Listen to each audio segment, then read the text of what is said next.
A letter to Chief Sunday Adeyemo, aka Igboho Oòṣà, by who? Toby Alaka, convener and VC, Oyo City Players, Atiba Local Government, Oyo Town, Oyo State, Nigeria. Àwọn ọmọ Ọ̀yọ́ Àtìbà, àwọn ni wọ́n fi ìwé ránṣẹ́ lẹ́tà náà fi ránṣẹ́ sí Chief Sunday Adeyemo Igboho. Ẹ jẹ́ kí a gbọ́ nǹkan tí wọ́n ṣe lálàyé nínú lẹ́tà náà.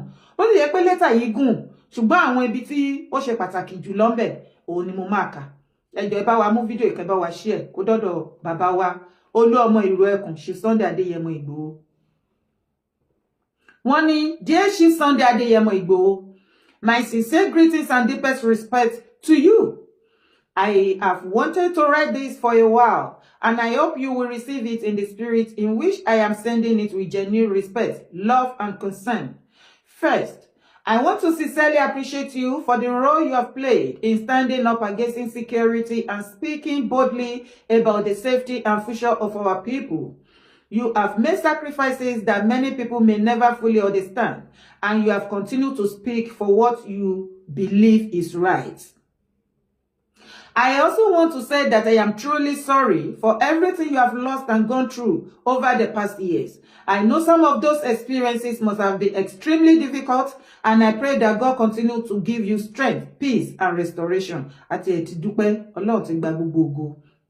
Wọ́n wá tẹ̀síwájú bí wọ́n ní, there is something I humbly want to appeal to you about. Ẹ wá tẹ́tí sílẹ̀ bí o.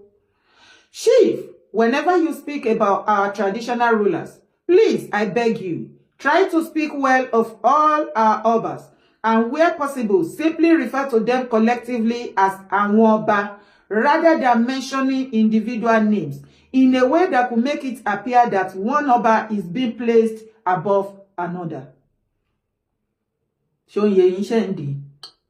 Yoruba land is blessed with many kingdoms and even thrown at its own history, people, and traditions. Whatever our personal opinion may be about individual kings, I believe that all our traditional institutions deserve respect. Ó tẹ̀síwájú, ó ní, I am not saying this to criticize you or tell you what to do. Please don't see it that way. I am saying it because I love and respect you, and because I genuinely believe in what you are trying to achieve for our people. Ó wá tẹ̀síwájú bí ó ní, and Chief, please don't forget one important thing. You are more Oyo than anywhere else. Your connection to Oyo and its history carries a special weight, and I believe that makes it even more important for you to be a voice that brings all our traditional institutions together, rather than creating room for rivalry or comparison between thrones. Let our ọba stand together. Let our different kingdoms be respected. Let our people remain united despite our differences. Chief, I genuinely want to see you succeed, and I want to see Yoruba land safer, stronger, and more united. I believe you have an important role to play in that journey, and I pray that God continues to give you the wisdom and strength to carry that responsibility. Ó wá tẹ̀síwájú, ó ní, please forgive me if my words comes across strongly. Ẹ má bínú sí mi, Baba. I am only speaking from the heart as someone who loves you, respects you, and believes in the cause you are fighting for. May Olódùmarè continue to protect you, strengthen you, and guide your step. I share with love and utmost respect, a great admirer and supporter of your movement, Toby Alaka, convener and VC, Oyo City Players, Atiba Local Government, Oyo State, Oyo Town, Oyo State, Nigeria. Lẹ́tà tí àwọn ọmọ Ọ̀yọ́ Àtìbà tí wọ́n fi ránṣẹ́ sí Ìgbòho nìyẹn. Wọ́n ní kí Chief Ìgbòho kó má máa fi máa ẹ̀pù yín ibi tẹ́ ń lọ. Kí Chief Ìgbòho tó bá fẹ́ dúpẹ́ lọ́wọ́ gbogbo àwọn ọba, kí wọ́n má máa ti ara bàbá wa Ọ̀nìrìṣà, kí gbogbo àwọn ọba tó kù, kí Chief Ìgbòho kó mú unity wá. Èmi náà ní little analysis tí mo fẹ́ ṣe, but kí n tó ṣe analysis yẹn, ẹ tẹ̀lé mi kẹ́ wá wo fídíò yìí. God bless.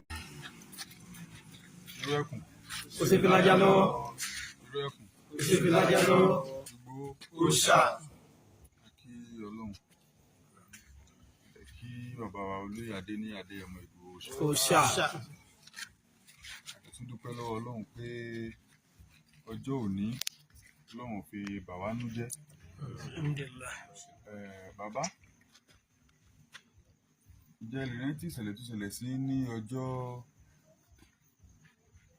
kọkàndínlógún, that's on the 19th? Mo ló ti ọ̀dà nínú oko mi ní lókè mi láti fẹ́ wọ yíyẹ báyìí bẹ́ẹ̀ làwọn lókè ti àdá sí ilé ìjì tó jáde mọ́ mi tó mo sáré láwọn ṣàmì bá gbé sínú ọ̀gbìn bá fàgbé wọn náà owó làwọn méjì lọ wá 30,000 abẹ́yìn 30 mílíọ̀nù wá mo ìkíni mo lówó ní ọjọ́ kórìí náà gbé ìmọ̀ wa ló ìrìnsì lọ́mọ tó lówó òbí títí tí wọn gbà wọn lábọ̀ mi kì í tí ì lówó wọn sọ títí bí wọn ti wọn dàbọ̀ mi lọ́dẹ̀ wọ́n ẹgbẹ̀rún mẹ́jọ ti mẹ lọ́ọ̀rù mo kó fún wọn gbà wọ́n dá lápò gbogbo bẹ́síkẹ́ tí tààràtà láì jẹun lóko wọn kó wọ́n jẹ. Ẹ ṣé bàbá. Òní ni ọjọ́ kẹtàlélógún oṣù kẹjọ ọdún 2026 ní kété tí èrò kan bàbá Májàsọ́lá Ìgbòho lára pé àwọn Fúlàní ajínigbé wọ́n jí bàbá wa yìí gbé ní ìlú Òtú Ìtẹ̀síwájú local government ní agbègbè Òkè Ògùn ní ìpínlẹ̀ Ọ̀yọ́. Òun ni wọ́n ti jí bàbá wa yìí gbé ní ọjọ́ náà. Ìròdè kan bàbá wa Olóyè Adéníyì Adéyẹmọ Ìgbòho ó kàn wọ́n lára.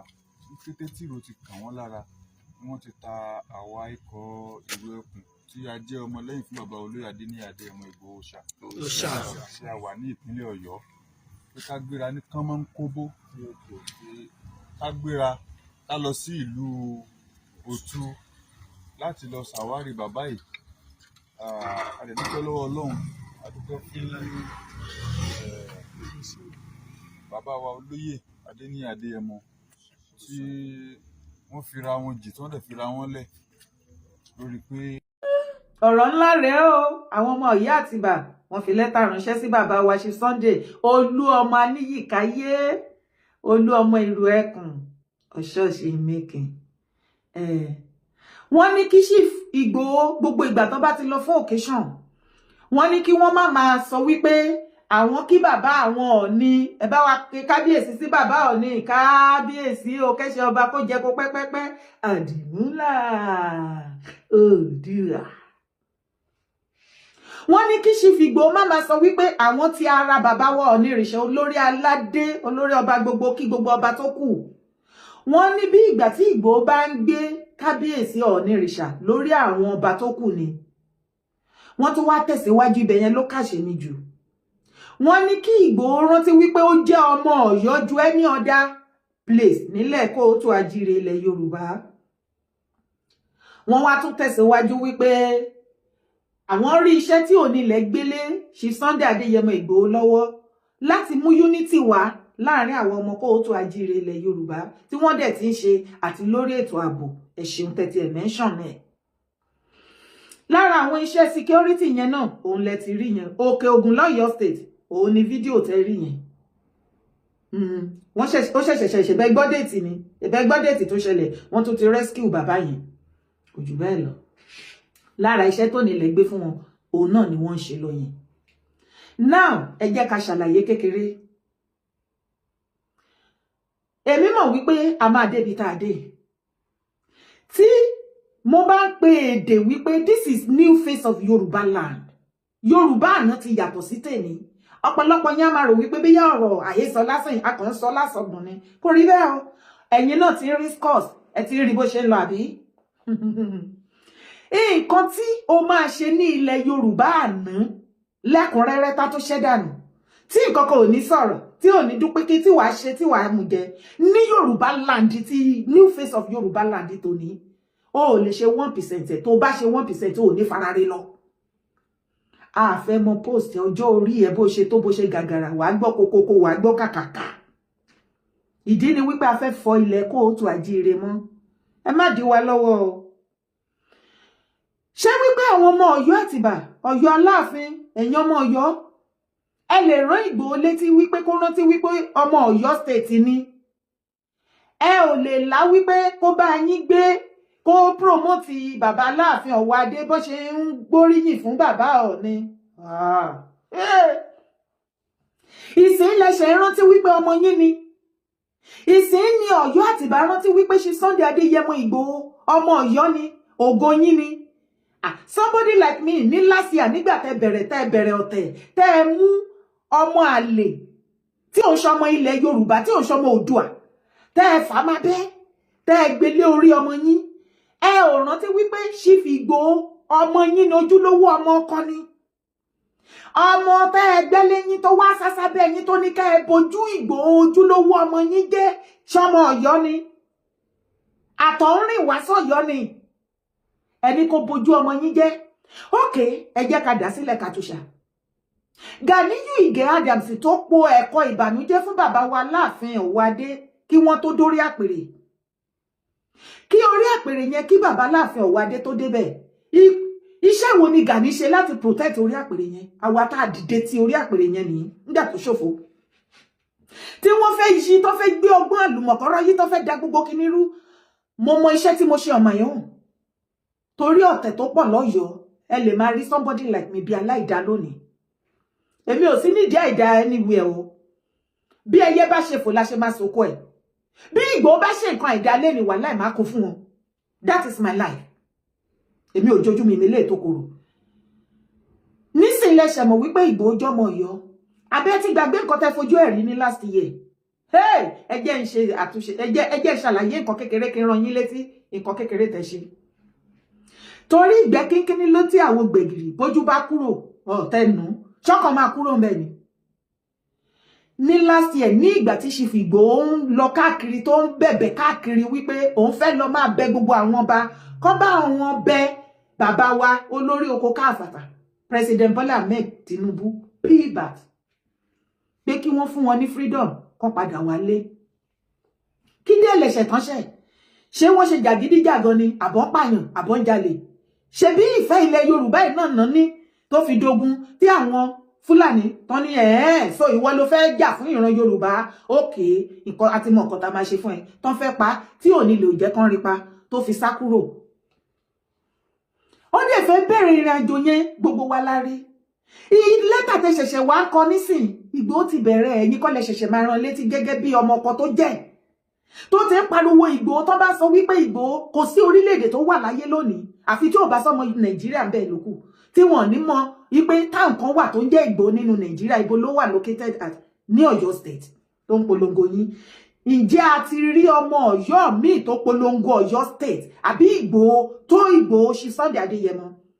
Ganiyu Ige Adams tẹ́ ẹ fún lóyè tó gbé 200 million tí bàbá Láàfin àná tó gba 200 million tó ń ta oyè fún tí Fúlàní ra oyè fún tó tún wá ṣe ìwúyè fún lọ́dọ̀ yín. Promotion wo ló ti fún yín ní Ọ̀yọ́ state láti ìgbà tó ti fi jẹ́ Ààrẹ Ọ̀nà Kakanfò? Iyì wo ló ti bùkún Ọ̀yọ́ state? Orí àpèrè tó fi jẹ oyè yẹn kí ni iṣẹ́ tó ti gbé ṣe síbẹ̀? Chief Ìgbòho wálé ní last year nígbà tó fẹ́ bẹ̀rẹ̀ ìrìn àjò àti máa lọ sọ́dọ̀ àwọn gbogbo ọba. Èyí tẹ́yìn ṣẹ̀ṣẹ̀ ń kọ lẹ́tà ibẹ̀ ló ti bẹ̀rẹ̀ wípé òkè ilé la ti ń kẹ́ṣọ̀ọ́ ròde kí n tó máa lọ sọ́dọ̀ gbogbo àwọn ọba tó kù. Ẹ jẹ́ kọ́kọ́ bẹ̀rẹ̀ láti ilé gẹ́gẹ́ bí ọmọ ọkọ tán bí ire tí ò gbúdọ̀ ṣíṣú yọ tí ò sọ lẹ́nu tí ò sì ṣàpòyàkọ́ despite the fact wípé bàbá Láàfin Ọ̀wádé was never in the picture gbogbo nǹkan tó ṣẹlẹ̀ kó tó di pé wọ́n jọba yìí. Wọ́n sí in the picture wọ́n wàwé gbogbo nǹkan tó ń ṣẹlẹ̀ tó bá tiẹ̀ wàwé ẹ̀ wọ́n á máa rí online ni. Kò síbi tí gbogbo ìrìn àjò yẹn gbà kan bàbá Láàfin Ọ̀wádé rárá lọ́wọ́ lẹ́sẹ̀ tó jẹ́ sí wípé tí Ganiyu Ige Adams bá pọ̀ ẹ̀kọ́ ìbànújẹ́ àbí ọ̀tẹ̀ fún wọn àwọn ẹ̀sẹ̀tì wípé kí bàbá Láàfin Ọ̀wádé sọ pé ṣe bí mo tẹ̀ ṣe fẹ́ jẹ ni ẹ tẹ̀ ṣì jẹ́ kí kọ́kọ́ jókòó kí n fìdí rinlẹ̀ dáadáa ká tó mọ ìgbésẹ̀ tá máa gbé bọ́ bàbá Láàfin Ọ̀wádé ò ṣe bẹ́ẹ̀. Ọ̀rọ̀ yìí kò sọ̀rọ̀ ìjà mọ́ o torí pé látọ̀dọ̀ ṣe Sunday Adéyẹmọ Ìgbòho bó ṣe bá mi sọ̀rọ̀ bàbá Aláàfin Ọ̀wádé àti Chief Ìgbòho bàbá àtọmọ ni wọ́n kò sí jà kò sí ìta àlàyé ọ̀rọ̀ la jọ ń ṣe fúnra wa. Èmi ń dá yín lọ on behalf of ṣe Sunday Adéyẹmọ Ìgbòho ó kó àwọn èèyàn wá láti Amẹ́ríkà, láti Europe, àwọn ti Nàìjíríà, all over the world. Wọ́n kó ìlú, wọ́n kó ìfọn, gbogbo ẹ̀, wọ́n tẹ̀lé, oníkan tẹ̀lé òun. Ó yá sọ́dọ̀ bàbá Láàfin. Ǹjẹ́ mo ríyìn tí Ìgbòho gbé wá fún yín lọ́dún náà? Ẹ mọ̀ nǹkan kan. Ǹjẹ́ mo iyì tó ń gbé bọ̀ wá sí inú palace Aláàfin? Ǹjẹ́ mo ògo àti iyì tí ẹ ò lè rà láíláí, tí owó ò lè rà, tó ń kó bọ̀ wá bá yín lọ́yọ̀ọ́ fúnra lára yín torí ọ̀tẹ̀ tí Gani ti pùkọ ìbànújẹ́ sí yín sí inú ẹ̀yin ọmọ Ọ̀yọ́ àti bàbá Láàfin níbi tí ò ti kàn wọ́n? Ẹ humiliate Ìgbòho, ẹ bojú ẹ̀jẹ̀. Ẹ ò rántí nígbà náà wípé ọmọ Ọ̀yọ́ ni, wípé ọmọ Ọ̀yọ́ state ló ní láti gbé Ọ̀yọ́ sókè. Ṣé bí Ọ̀yọ́ náà ló ń gbé sókè nígbà tó wá, tí kò ṣe kọ́kọ́ lọ sọ́dọ̀ bàbá Láàfin, ó kọ́kọ́ wá sọ́dọ̀ wọn. Ẹ humiliated him. You humiliated him. Ẹ rìn sí òwò, ẹ rò wípé ẹ bọ́ aṣọ ìyàtẹ̀yẹ tí Ọlọ́run wọ̀ fún. Ẹ rò wípé ẹ bọ́, abẹ́ rò wípé ẹ dé epo pupa sí odídẹrẹ́ lára. Ìṣe ló túbọ̀ rẹwà sí, ẹ rò pé fẹ́ bàjẹ́ ni. Ǹjẹ́ mo kọ́ tẹ́ ṣe? That is why picture yẹn kò ní kúrò nínú ayé. Gbogbo àwọn ẹni yìí, ẹni ẹ̀yẹ tí Ìgbòho pè látàbúrọ̀d àti nínú Nàìjíríà tí wọ́n ń tẹ̀lé bọ̀ lọ́dọ̀ bàbá Láàfin. Ẹ bojú wọn jẹ́, you humiliated them. Ẹ fi wọ́n ṣẹ̀sín, ẹ bojú Ìgbòho jẹ́, ẹ dá wọn dúró sí títì, ẹni kọ́ máa wọnú pálásì, ní kọ́ máa wọnú kọ́páǹdì yín. Ìgbòho ní ká àtàwọn bíi méjì mẹ́ta tó wọlé, ẹni wọn ò gbúdọ̀ mú fóònù dání. Ìgbà tó tún máa bá Aláàfin ya fọ́tò, ẹni kó dúró based on gbogbo nǹkan tí Gani ti sọ fún yín. Ta ni ọlọ̀tẹ̀ láàrin yín àti Ìgbòho?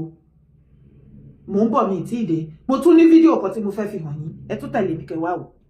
Lọ́dún kan ni Ọbásanjọ́ ránṣẹ́ pé ìjà Fáṣẹ̀hùn àti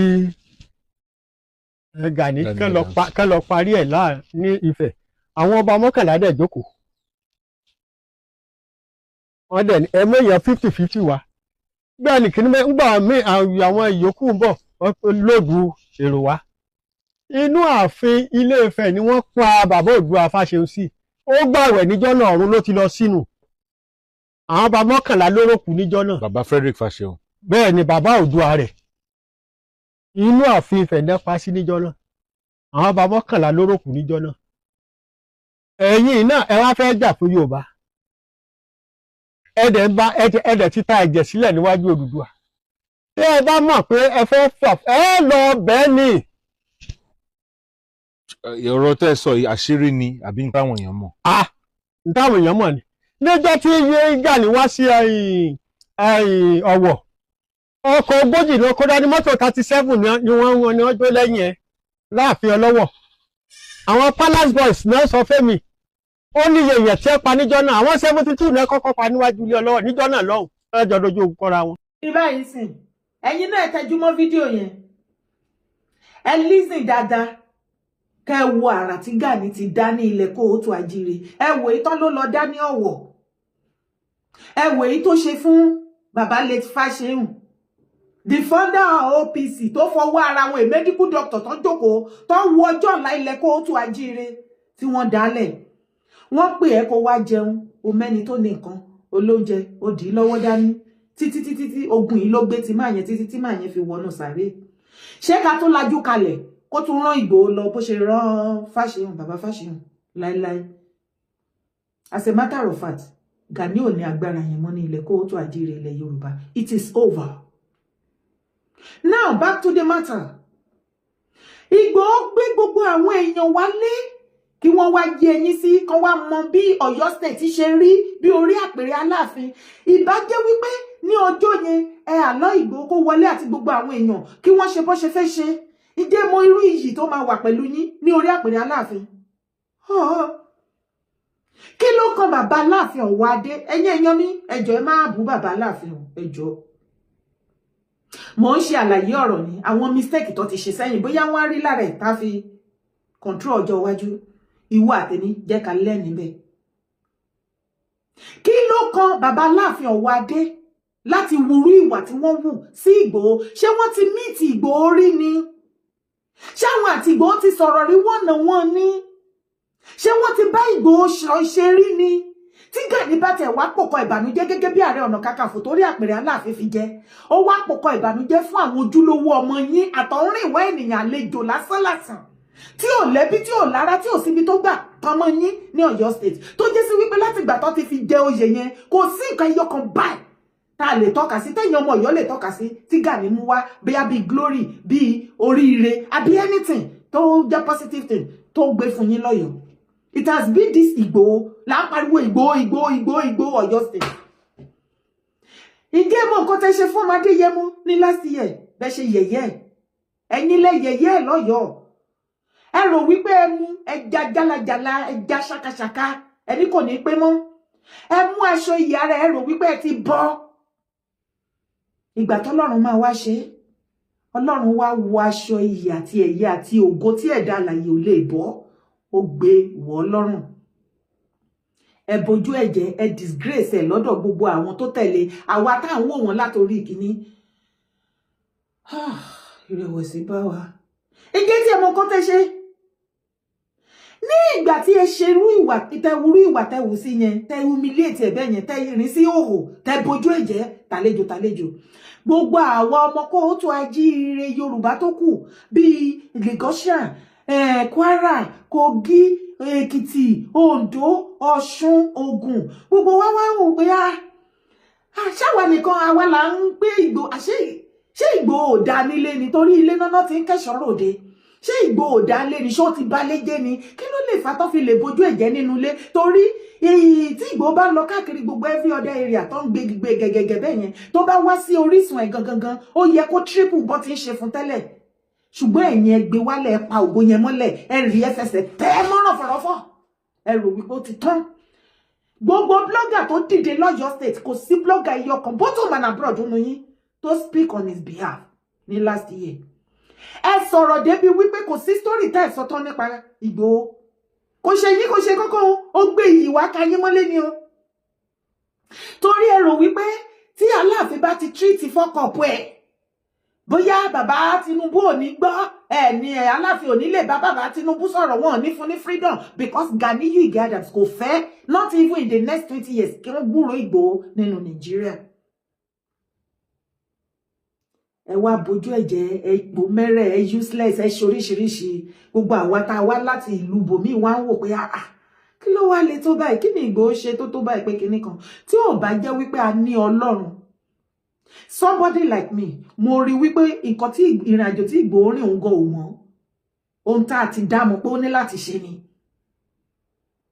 àwa wò pé kó tiẹ̀ wá hùwà ìbàjẹ́ ó yẹ kẹ́ daṣọ bò ó gbogbo wa bá ara lè ràn díẹ̀ ìgbà tẹ́ bá ṣọ ìyá rẹ̀ àdáṣọjọ fún ẹ pọ̀ mẹ́rẹ̀ ẹ mú gbogbo ìdẹ̀tí ẹ dá sí lára àwa bẹ̀rẹ̀ sí ní fi ọṣẹ abomi sí àfọ̀ a mú gbogbo ìdẹ̀tí ẹ gbé oríṣiríṣi tẹ́ fi sí lára ànú dànù àdìmúlà Oòduà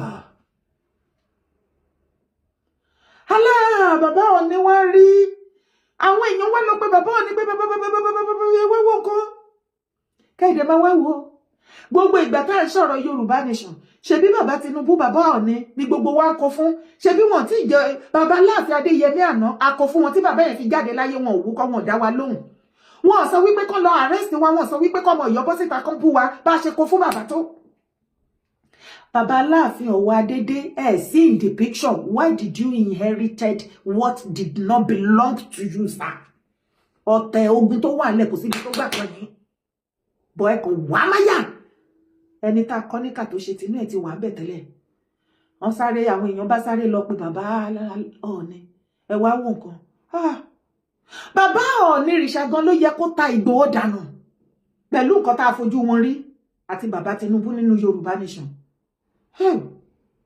wọ́n wá pé Ìgbòho wá pé wẹ́ wọ́n kúkú ti bojú oúnjẹ ibi tó ń gbọ́kànlé nulé ìgbà tí inú ilé ti rí báyìí òun ò mọ ibi tó kù bó ṣe máa rí tọ́ ẹ bá mi pé bàbá Ọọ̀ni o mo fẹ́ wá bẹ̀ wọ́n kán bá mi bẹ̀ bàbá Tinubu fún freedom mi bàbá Ọọ̀ni ní pé kán fún wọn lápọ̀ìsímẹ́ǹtì kan máa bọ̀ ní ọjọ́ náà gbogbo wa la rí píṣọ̀ ta rí fídíò ẹ wo àwọn èèyàn tó tẹ̀lé wọn Ìgbòho gan kò kọjá àyè ẹ pé ìgbà tó ti rí bẹ́ẹ̀ láti ilé ẹ̀jẹ̀ mọ iye ara mi o ìgbà tí àwọn èèyàn tó máa dé wọ́n kóra ra ṣe normal pé má jà kọjá iye wa ká má tún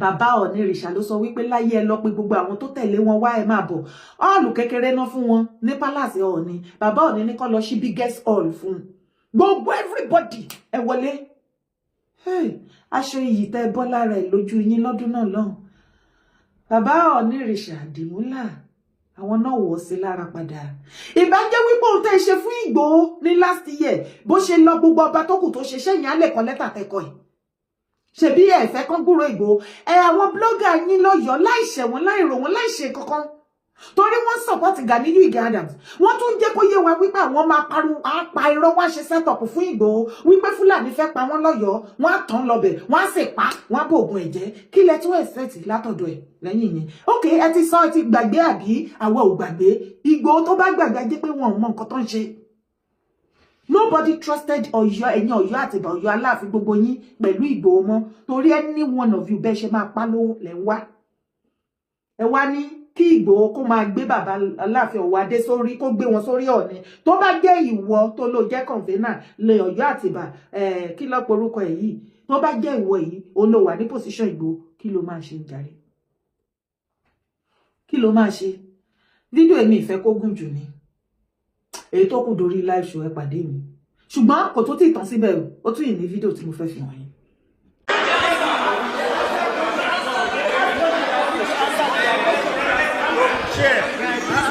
Give me the mic. Hello, Nigerians. Please listen to me. Listen to me. Listen attentively. The Hausa people are awakening. Nobody can sit down and talk on Hausa people again. We must address the issue. This is our time. I'm here for Hausa Renaissance. The Hausa people are awakening. That Almajiri system of learning must be abolished. Nigerians should support that because it was defeated. It's not supposed to be. Give me. Wait. Excuse, give me. Hello. Kódógún bọ́lẹ̀ ìdìjà kó dìjà bọ́lẹ̀ dógún kódógún bọ́lẹ̀ ìdìjà kó dìjà. This is the end of Fulani Caliphate in Nigeria. Enough is enough. Yes, ẹ̀rí brother wa yẹn I love you bàjẹ́bàjẹ́ báwo ṣe sọ I love you bàjẹ́bàjẹ́ lédè Haúsá kọ́ mi náà ẹ̀yin tẹ́gbẹ́ Haúsá ẹ̀ bá mi kọ́ síbi comment section máa mọ̀. Àwọn Haúsá ti jẹ́ o ẹ̀rí bó ṣe yarí wọ́n fárígá mọ́ Fúlàní lọ́wọ́. This is the end of Fulani Caliphate in Nigeria. Àṣé wípé Fúlàní ò ní agbára kankan lẹ́yìn political power káàsà ṣé ẹ̀rí bí bàbá Tinubu ṣe yẹ̀yẹ́ àwọn Fulani Caliphate. Mo tún yìí béèrè lọ́wọ́ ẹ tẹ́lẹ̀tẹ́lẹ̀ ṣé ò kí rí Sultan gbogbo occasion tó bá lọ wàá máa gbọ́ one Nigeria it's not negotiable this Nigeria we are one ìjọ wo ló tún gbọ́ lẹ́nu ẹ̀ láti last year December níbo àwọn gọ́ọ̀tì mọ̀ pé ó wà negotiable bàjẹ́. All of a sudden Northern Caliphate Kaba the Fulani Caliphate lost their voices.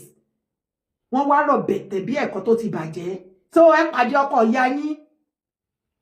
Tó bá jẹ́ nǹkan tí bàbá Tinubu fi wo èmi leléyìí torí kò tí sí head of state àbí president tó jẹ́ tó ìlú ojú àwọn Fulani Caliphate. Wọ́n ti ríra wọn bí almighty father of Nigeria. Wọ́n ti ríra wọn bí àṣẹmáàlú òun náà ṣe gbógo fún àwọn terrorism táwọn máa ṣe rádaràda òun náà ṣe rí tó wọ̀ wọ́n lẹ́jẹ̀ wọ́n ṣe plate number born to rule what? Tẹ́ bá tiẹ̀ máa born to rule ajá àwọn tó lórí orí wọn pé Fulani Caliphate ẹ̀sìn Mùsùlùmí wọn their way of practicing Islamic is totally different from the Saudis.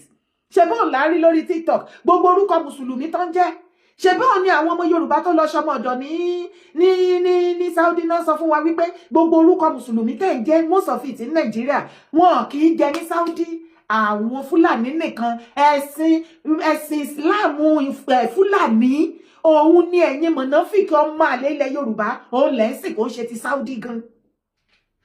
Torí ọba Saudi ó sọ débi wípé any Islamic cleric tẹ́ bá ti rí tó preach hatred àwọn ò fàyè gbà ní Saudi. Tí bá wá sọ fún yín wípé Allah Sultan of Sokoto òun ni àwọn mufti Ìwó ọba Olúwo àwọn Oríyọmí gbogbo sẹ́ẹ̀tì wọn yẹn òun ni wọ́n sìn wọn ò mọ Ọlọ́run kankan. Ọlọ́run tó ń kírun tó ń gbàdúrà lé lórí is the Sultan of Sokoto. Allah tí wọ́n nìyẹn.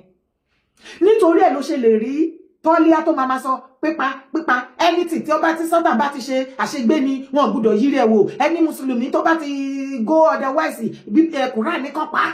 Wọ́n ti tún bí Sultan ti kọ Quran tiẹ̀. Òun náà há lé wọn lọ́wọ́. Ṣé ti rí bí Tinubu ṣe ń jí everybody dìde? Ṣé rí bóyá jí àwọn Haúsá? Wọ́n wà vocal. Mo ye tribe tó wà nínú ní northern part of Nigeria. Ó pọ̀ bàjẹ́. Fúlàní dẹ̀ kọ́ńkà ó dẹ̀ pa gbogbo everything mọ́ wọn lẹ́nu. Ó dẹ̀ gbáyé wọn lọ́wọ́ wọn. Fúlàní population wọ 2% nínú Nigeria. Àwọn Haúsá wọ̀nyí náà ni the most populated kíní ní northern part of Nigeria bẹ́ẹ̀. Wọ́n dẹ̀ brainwash wọn títí. Wọ́n fi ẹ̀sìn Islam ti Fúlàní. Wọ́n fi brainwash wọn. Wọ́n ní káwọn settle fún kíní. Fún Alimajiri set of education tí ò ní certificate tí ò sí ibi tó ti lè employ tí ò sí nǹkan kan wọn gbé ìbò wọn gbọ́ nǹkan kan. Àwọn wọ́n wá mú ọmọ títí wọ́n ní kí àwọn Haúsá àti every other tribe ipe western education is haram ó máa báyé wọn jẹ́. Kò níbi tó fẹ́ gbà support wọn ò lè benefit anything from it, can run away from it. Alimajiri set of education òun ló máa benefit wọn. Wọ́n gbàbẹ̀ true ẹ̀sìn. Ṣùgbọ́n àwọn Fúlàní ọmọ àlè wọ̀nyí wọ́n wá kó àwọn ọmọ títí wọn wá lọ́wọ́ àwọn ọmọ El-Rufai ìbọn yẹn ń dán bí ẹdun lórí X space now, Twitter, everywhere, TikTok, everywhere. Were they not educated? Ṣé Alimajiri set of education ni àwọn ọmọ El-Rufai, àwọn ọmọ Buhari, àwọn ọmọ Malami, àwọn ọmọ Sultan and the rest of them tó kù? Ṣé Alimajiri set of school náà kó wọn lọ? Àwọn gbé àwọn ọmọ El-Rufai abroad ní gbogbo wọn ti study. Wọ́n dúró kàn gba education, western education yẹn ní inú Nigeria. Wọ́n gbé wọn báyìí, wọ́n gbé wọn lọ sí western world kàn lọ gba everything. You see how wicked they are. Òun la ṣe sọ fún yín Yorùbá, bóyá ẹ máa kẹ́kọ̀ọ́ látara àwọn Haúsá. Tá bá sọ fún yàwó tàbùkù ẹ̀sìn o láéláé, ṣùgbọ́n lórí ọ̀rọ̀ tó wà nílẹ̀ yìí, kàkà kílẹ̀kùn ilẹ̀ máa ṣá ni. Ìbálùwẹ̀ yín Mufti Ìwó, Tọ́líà àti the rest of you tẹ́lẹ̀ fẹ́ dòdò ńlẹ̀ kó o tù. Mo sọ fún yín mo la fẹ́ ra bracadabra tẹ́ fẹ́ ṣe. Tó bá tó àsìkò a máa fi gbogbo yín pàrokò ìbànújẹ́ ránṣẹ́ sí Sultan. Sultan á lè mọ bó ṣe ń lọ. Ṣebí 20 years ago ta ló tó bẹ́ẹ̀ kó dárúkọ Sultan wá fi dá lálẹ́ gàràgà. Léèní tó bá ta Sultan kò sẹ́ni tó lè rà ní 10 naira. Tí ì rí nǹkan kan. You think ẹ rò pé ojú lásán ni? Onílẹ̀ wà pẹ̀lú wa. Dear us kò rí jẹ́ onílẹ̀.